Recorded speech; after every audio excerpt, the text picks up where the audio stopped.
어느 신부가 자기보다 한참 아래인 꼬마 신랑을 맞아 결혼하게 되었습니다. 그런데 그 결혼 생활이 너무 고생이 많았습니다. 왜냐하면 나이 어린 꼬마 신랑은 늘 부엌에 와서 누룽지 긁어달라고 쫄라대고 업어달라고 쫄라댔기 때문입니다. 그런데 하루는 부엌에 와서 업어달라고 조르는데 얼마나 보챘던지 달랑 들어서 지붕에 올려놔붙습니다. 근데 그때 마침 밖에 나갔던 시어머니가 마침 그때 들어오시는 겁니다. 와, 죽었다. 숨 죽이고 기다리고 있는데 지붕에서 신랑이 이렇게 얘기하는 겁니다. 여보, 호박 큰 것 딸까 작은 것 딸까? 시어머니가 가까이 와서 큰 것 따. 그래가 위기를 넘겼답니다. 그때 신부가 느끼기를, 나이는 어려도 그래도 신랑은 신랑이구나 라는 생각을 했답니다. 신랑이 아내의 허물을 덮은 거죠. 그래서 그 후에 신랑과 신부는 행복하게 잘 살았답니다. 사랑하는 성도 여러분, 이게 사랑입니다. 사랑은 끝까지 세워주고 다 그치고 다 패해져도 사랑은 끝까지 세워나가는 겁니다. 오늘 8절 말씀에 보면 사랑은 언제까지나 떨어지지 아니하되 예언도 패하고 방언도 그치고 지식도 패하리라 그랬습니다. 모든 것은 다 패해지고 그치고 사라지고 변합니다. 그런데 이 하나님의 사랑은 변함이 없습니다. 이게 언제까지나 떨어지지 않는다, 이 표현은 두 가지 의미가 있는데, 하나는 꽃이 떨어지거나 나뭇잎이 떨어질 때 그 떨어진다는 단어고, 두 번째는 무너지거나 부서지거나 넘어진다는 의미입니다. 두 가지 의미를 다 갖고 있습니다. 그 당시에 이 고린도 교회 성도들은, 이 고린도전서 13장은 이 고린도전서는 고린도 교회를 향해 사도 바울이 보낸 편지입니다. 이 편지 가운데 13장을 아주 많은 분량을 할애해서 기록한 이유는 그 당시에 고린도 교회에 은사가 많았습니다. 하나님의 은혜를 많이 받았습니다. 그래서 은사가 넘쳐서 은사로 인해서 저마다 은사를 서로 자랑하게 되었습니다. 그런데 고린도 교회가 부족한 게 하나 있었는데 사랑이 없었습니다. 하나님 부어주신 은사도 넘쳐놓는데 서로 그걸 가지고 자랑하다가 보니까 5분, 4분, 5열대가 교회가 다툼과 싸움이 난무한 겁니다. 사도 바울이 진단해 보니 뭐가 부족하냐 하면 딱 한 가지, 사랑이 부족한 걸 깨달은 겁니다. 그래서 이 고린도전서를 기록해서 편지로 보낸 겁니다. 사랑은 가장 아름다운 인격에서 아름다운 용모까지 만들어 줍니다. 여러분, 오늘 예배 나오시기 위해서 아침에 일찍 일어나가 머리 감고, 그죠? 꽃단장하고 옷을 제일 좋은 옷 입고 그래 오지 않았습니까? 또 화장을 하고 우리의 용모가, 그러나 정말 우리의 용모를 결정하는 것은 그게 아닙니다. 우리의 마음의 사랑이 우리의 용모를 결정합니다. 최고의 아름다움은 바로 사랑의 행동과 사랑의 표정에서 나오게 됩니다. 세상에서 가장 아름다운 표정이 어떤 것일까요? 아마도 자녀를 바라보는 어머니의 그 표정이 아니겠습니까? 연애하는 사람들이 만날 때 그 표정 아니겠습니까? 사랑이 가득한 표정. 그 표정은 그때 가장 아름답습니다. 연애해 보셨지 않습니까? 연애할 때 그때 얼굴이 최고로 아름다울 때입니다. 사랑하니까 사랑의 모습이 얼굴에 배어 나오는 겁니다. 사랑은 어떤 은사와 비교할 수 없습니다. 모든 은사는 다 소멸되지만 이 사랑은 천국에까지 이릅니다. 이 땅에서만 존재하는 게 아니라 천국까지 이르러 이 사랑은 언제까지나 떨어지지 아니한다고 오늘 성경이 말씀하고 있습니다. 이것은 마치 베드로전서 1장의 말씀처럼 이렇게 베드로전서 1장에서는 말씀하셨습니다. 그러므로 모든 육체는 풀과 같고 그 모든 영광은 풀의 꽃과 같으니 풀은 마르고 꽃은 떨어지되 오직 주의 말씀은 세세토록 있도다. 풀은 마르고 꽃은 떨어집니다. 그러나 하나님의 말씀은 세세토록 있는 것 같이 방언도 그치고 예언도 그치고 지식도 패하지만 사랑은 영원하다고 하나님은 우리에게 말씀하고 계십니다. 이 사랑의 은사가 우리에게 넘쳐나시기를 예수님 이름으로 축원합니다. 그럴 때 우리를 통해서 사랑이 흘러가게 되는 겁니다. 예언도 패하고 방언도 그치고 지식도 패한다. 예언은 어떤 겁니까? 예언은 그 당시에 고린도 교회에 예언의 은사를 가진 사람들이 꽤 많았습니다. 사람들을 바라보고 당신이 이런 죄를 지었지 않았냐고 회개케 하는 예언의 은사도 있었고, 하나님의 말씀을 깨달아 알아서 그 말씀을 그 섭취함으로 그 말씀을 선포해서 그 말씀 때문에 자라게 하는 예언의 은사도 있었습니다. 그런데 이 예언의 은사 또한 천국에 이르면 더 이상 필요가 없습니다. 천국에 이르면 예언이 더 이상 필요가 없습니다. 9절 말씀을 보면 이렇게 말씀하고 있습니다. 같이 읽어보겠습니다. 사랑은 시작. 사랑은 예언도 패하고 방언도 그치고 지식도 패하리라. 8절 말씀 떼어졌으니까 읽고 9절 말씀 떼어주십시오. 우리는 시작. 우리는 부분적으로 알고 부분적으로 예언하니. 그렇습니다. 예언은 부분적으로 하는 겁니다. 완전하지 않습니다. 또한 하나님 나라에 이르게 되면 더 이상 예언이 필요가 없어집니다. 왜냐하면 12절에 이렇게 말씀하셨습니다. 같이 읽어보겠습니다. 우리가 시작. 우리가 지금은 거울로 보는 것 같이 희미하나 그때에는 얼굴과 얼굴을 대하여 볼 것이요 지금은 내가 부분적으로 아나 그때에는 주께서 나를 아신 것 같이 내가 온전히 알리라. 아멘. 예수님을 직접 보고 하나님을 직접 보고 대화하게 된다는 겁니다. 그러니 예언의 은사가 더 이상 필요가 없는 겁니다. 그때는 얼굴을 보고 직접 대면하여 주님과 더불어 이야기하고 그 옛날 믿음으로 살았던 믿음의 선배들 얼굴을 대면하여 보고 알게 될 겁니다. 우리보다 먼저 가신 고 원로 목사님, 원로 장로님도 뵙게 될 겁니다. 그때 되면 더 이상 예언의 은사가 필요가 없는 겁니다. 뿐만 아니라 지식이라는 표현도 나오는데 지식이라는 것은 세상 지식이라는 의미보다 성경을 깨달아 알아서 성경을 통해서 내가 깨달은 그 놀라운 진리를 이야기하고 있습니다. 이 진리도 천국에 가면 그게 전체가 다 진리이기 때문에 더 이상 이 지식도 필요가 없어지는 겁니다. 병 고치는 은사, 능력 행하는 은사, 영분별 은사도 영원하지 않습니다. 화려하긴 하지만 그것도 다 끝납니다. 그런데 성도 여러분, 패하지 않는 게 있습니다. 영원히 가치 있는 게 있습니다. 그건 바로 사랑입니다. 사랑은 변함이 없습니다. 하나님은 우리에게 친히 사랑하신 하나님께서 이 사랑을 우리에게 알게 하시고 이 사랑을 부어주시기를 기뻐하십니다. 그러나 세상은 변합니다. 이 세상에 사랑한다 해놔놓고 처음에는 사랑한다 해놔놓고 나중에 사랑이 식어지는 경우들이 얼마나 많습니까?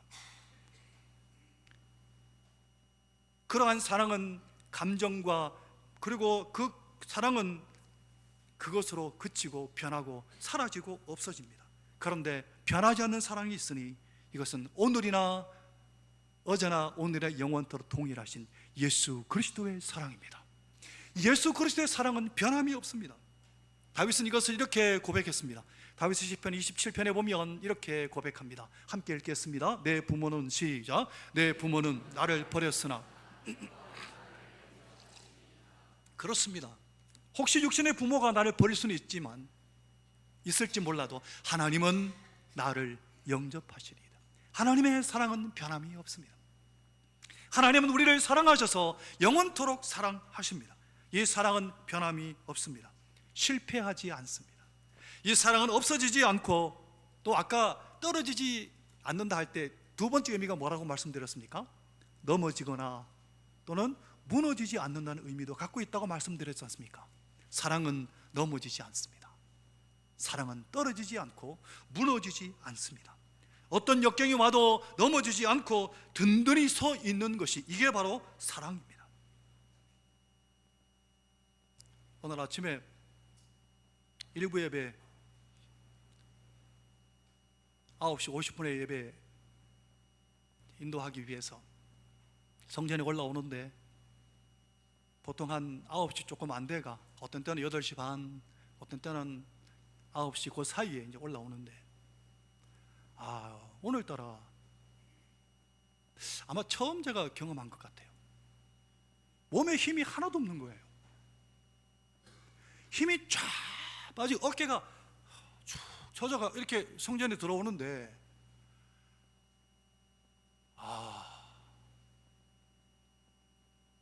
그냥 바로 그냥 눕고 싶더라고요.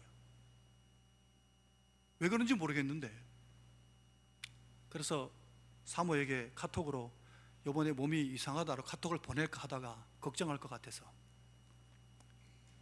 앉아서 기도를 시작했습니다. 하나님, 오늘 1부 예배가 있고 2부 예배가 있고 오후 예배가 있고 어떻게 할까요? 힘이 하나도, 진짜 1도 안 남았다, 젊은 애들 표현하지 1도 없다 하잖아요. 1도 안 남은 것 같아요. 내가 오늘 왜 이러지? 그래서 하나님 앞에 기도했어요. 하나님, 힘을 주십시오. 하나님 사랑을 부어주시면 회복할 수 있습니다. 하나님 사랑을 부어주세요. 예수의 피를 막 계속 뿌리고 덮으면서 하나님 새 힘을 달라고, 힘을 주시라고. 그러니까 점점점 힘이 올라오는 거예요. 여러분, 지금 제가 힘이 하나도 없어 보입니까? 전혀 아니죠. 하나님이 새 힘을 막 공급해 주시는 것 같더라고요. 막 사랑을 부어주시고 막 힘을 부어주시는데, 일부 예배 드리려고 딱 앞에 섰는데 건강하게 강단에 서게 하시더라고요. 아멘하는 분들에게 복이 있을지어다. 그래도 아멘 안 하는 분들에게, 목사가 이 몸이 안 좋다가 회복된다는 게 별로 배 아파요? 그거 왜 아멘 안 하세요? 성도 여러분, 그때 제가 느낀 게, 세상에 약이나 이게 없어도 하나님이 공급하시면 질병도 나음을 얻고 힘이 하나도 없는 상태에서 회복할 수 있구나 확신이 들더라고요. 하나님이 이 힘을, 새 힘을 불어넣어 주시는 이 은혜가 여러분에게도 있기를 예수님 이름으로 축원합니다.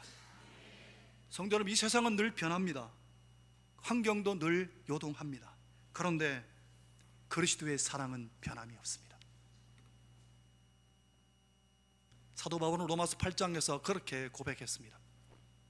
예수 그리스도의 그 사랑을 뭐라고 고백했는가 하면, 누가 우리를 그리스도의 사랑에서 끊으리요? 환난이나 곤고나 박해나 기근이나 적신이나 위험이나 칼이랴. 그 어떤 것도 나를 하나님의 그 사랑에서 끊을 수 없다고. 누가 우리를 그리스도의 사랑에서 끊으리요? 환난이나 곤고나 박해나 기근이나 적신이나 위험이나 칼이랴. 그리고 37절에 보면 이렇게 고백했습니다. 같이 읽어볼까요? 그러나, 시작. 그러나 이 모든 일에 우리를 사랑하시는 이로 말미암아 우리가 넉넉히 이기느니라. 바울은 그 마지막에 이렇게 고백합니다. 내가 확신하노니 사망이나 생명이나 천사들이나 권세자들이나 현재 일이나 장래 일이나 능력이나 높음이나 기쁨이나 다른 어떤 피조물이라도 우리를 우리 주 예수 그리스도 안에 있는 하나님의 사랑에서 끊을 수 없으리라. 확신에 차서 고백했습니다. 예수 그리스도의 사랑이 내게 부어지면 새 힘이 솟아나는 겁니다. 그 예수 그리스도 안에서 하나님의 사랑은 결코 변함이 없고 우리에게 부어진다는 것을 성도 여러분 경험하고 누리게 되시기를 예수님 이름으로 축원합니다. 우리가 예수님 안에 있으면 됩니다. 그러면 그 하나님의 사랑에서 아무도 끊을 수 없습니다. 혹시 무너져 내린 사랑이 있습니까? 시들어버린 사랑이 있습니까? 일으켜 세우는 방법은 딱 하나입니다. 하나님 앞에 구하는 겁니다. 성령으로 충만하게 하시는 것도 우리가 기도할 때 성령을 부어주시는 것처럼 우리가 기도하면 하나님은 사랑을 부어주십니다. 이 사랑이 부어지면 모든 것이 가능합니다. 사랑 안에 모든 것이 다 있기 때문입니다. 여러분, 이 땅에서 우리가 사랑한 것만 남습니다. 하나님 나라 이럴 때 하나님이 뭘 갖고 우리에게 상급 주실까요? 사랑한 것만 남습니다. 다른 거는 다 사라지는데 사랑한 거는 남아서 하나님 앞에 상급받게 되어 있습니다. 그 하나님 나라 가서도 사랑하며 사는 곳이 천국입니다. 이 천국을 경험하지 못한 사람은 천국에 못 갑니다. 사랑을 모르면. 사랑은 또한 우리로 하여금 모든 것을 성취하게 만듭니다. 성도 여러분, 사랑은 받는 사람보다 주는 사람에게 더 큰 복이 있습니다. 부모님이 내리 사랑하는 것 같이 말입니다. 그 사랑은 주는 사람이 더 복이 있습니다. 역사상 쓰임받았던, 예수를 믿거나 믿지 않았거나 간에 쓰임받았던 위인들 보면 대부분 공통점이 뭐냐 하면 사람을 사랑한 사람들입니다. 최근에 TV에서 김성근 감독이 나와서 강연하는 것을 듣게 되었습니다. 김성근 감독은 어떤 사람인가 하면 감독의 명장으로서 아주 소문났는데, 특히 훈련을 가장 빡시게 시키는 감독으로 유명합니다. 성격도 대단한데 아무튼 그 훈련 방식으로 인해서 수없이 많은 선수들을 키워냈습니다. 그런데 이 사람이 한창 선수 시절에는 유명하지 않았습니다. 별로 대수롭지 않은 선수였는데 이 사람이 타격 이거 하다가 별로 이렇게 재미를 못 봐갖고 투수 연습을 하는데 밤에도 어두운 가운데서도 막 던지는 연습을 해서 투수로 딱 뜨게 됐는데 그만 부상을 너무 많이 당해서 선수 시절에는 별로 재미가 없었습니다. 근데 이 사람이 감독이 되고 나서 명장으로 알려지게 됐는데, 이 사람은 암이 3번 걸리고 암 수술을 3번 했고 그 다음에 척추 수술을 3번 했답니다. 그런데도 여전히 감독으로 서 있는 겁니다. 하루는 간암 수술을 했는데 혹시 깨어나지 못할까봐 무통이 아니고 마취 안 하고 수술을 했답니다. 얼마나 아픈지. 그런데 그 다음날 아침에 일어나가 이거 링게를 떼고 바로 시합장에 나가가 감독으로 하루 종일 하고 바로 쓰러졌답니다. 그 정도로 이분이 하는 얘기가 뭐냐 하면 한계는 없다. 근데 제가 이분에게 한 가지 배운 게 있습니다. 강연을 보면서 이 사람이 어디에 그의 감독으로서 삶에 초점이 있는가 하면 선수들 중에 한 사람이라도 중간에 낙오될까봐, 좀 낙오되는 선수가 있으면 저놈의 자식 저거 어떻게 하면 끌어올릴 수 있을까, 그것 때문에 공부하고 밤새도록 공부하고 연구해가 그 다음날 가갖고 그 선수에 가르치고도 훈련시키고 이래가 한 선수도 딱 낙오되지 않게 막 끌어올려갖고 막 들고 가는 선수들을 정말 사랑하더라고요. 사람을 사랑하더라고요. 그분이 예수를 믿는지 안 믿는지 모르겠습니다만은 그걸 보고 제가 그렇구나, 사랑이 사람을 살리는구나 라는 걸 깨달았습니다. 사랑하는 성도 여러분, 역사상 사람을 살리는 가장 위대한 인물이 있습니다. 그분은 바로 예수 그리스도십니다. 우리를 살리시기 위해서 십자가의 모든 죄를 다 짊어지고 몸을 희생 제물로 드리셨습니다. 성도 여러분, 고린도 교회뿐만 아니라 우리 일광교회도, 한국의 교회도 이 사랑으로 목표를 삼고 우리는 사랑을 부어주시기를 기도하고, 이 사랑이 우리에게 넘쳐날 때 우리의 용모도 바꾸게 됩니다. 한번 앞뒤적으로 인사하지 마시고 얼굴 한번 보시겠습니까? 얼굴 모습 어떻습니까? 예? 얼굴 모습이 천국에서 내려온 천사 얼굴 같습니까? 아니면 저 지옥에서 출장 나온 사람 같습니까? 내가 내 안에 사랑이 있는가 없는가 얼굴 보면 압니다. 얼굴에 사랑이 넘쳐서 사랑의 사람들 될 수 있기를 예수님 이름으로 축원합니다. 또한 사랑은 우리의 마음속에 품게 되면 이 사랑이 밖으로 드러납니다. 그래서 사람들을 세워주게 되어 있습니다. 지식은 교만하게 만들지만 사랑은 덕을 세우고 사람들을 세워줍니다. 예수님은 끝까지 하나님의 나라를 세우기 위해서, 예수님은 끝까지 우리를 위해서 희생하시고 십자가에 죽으셨습니다. 사랑하는 성도 여러분, 우리가 이 예수님의 사랑을 받고, 이 사랑을 받고 이걸 흘려보내고 이걸 나누어 살아갈 때 그 자리가 바로 천국이 되는 겁니다. 사랑은 끝까지 세워주는 겁니다. 다 그치고 다 패해지고 다 사라져도 여전히 그 자리에 서서 사랑하는 겁니다. 그래서 사랑은 절대 지지 않습니다. 아까 우리 귀한 찬양대가 찬양하는데, 주 너를 보하시고 그 부분에 하는데 하나님의 사랑이 막 우리를 확 덮는 것 같더라고요. 오늘 찬양이 얼마나 은혜로운, 천사들도 한번 같이 찬양했을 것 같아요. 주 너를 보호하시고 너를 지키시리니. 그 사랑이 우리를 다 감싸 안을 때 우리가 사랑의 사람으로 살아가는 거예요. 성도 여러분, 영원히 남는 것은 사랑밖에 없습니다. 하나님이 사랑의 본체이시기 때문에 하나님이 영원하신 것처럼 그 사랑도 영원합니다. 사랑은 절대 지지 않습니다. 사랑은 항상 이깁니다.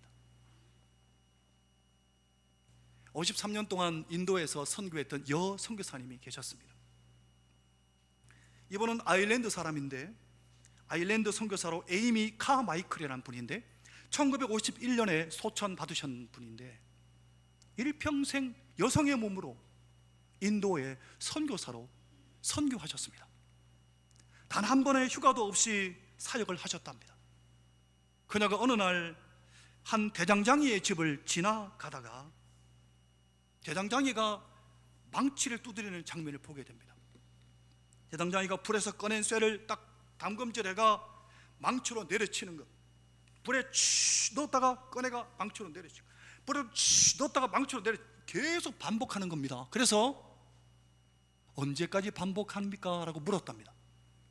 그랬더니 대장장이 이렇게 답변했다고 합니다. 이 쇠붙이에서 내 얼굴이 비칠 때까지 합니다. 그때 진리를 깨달았답니다. 아하,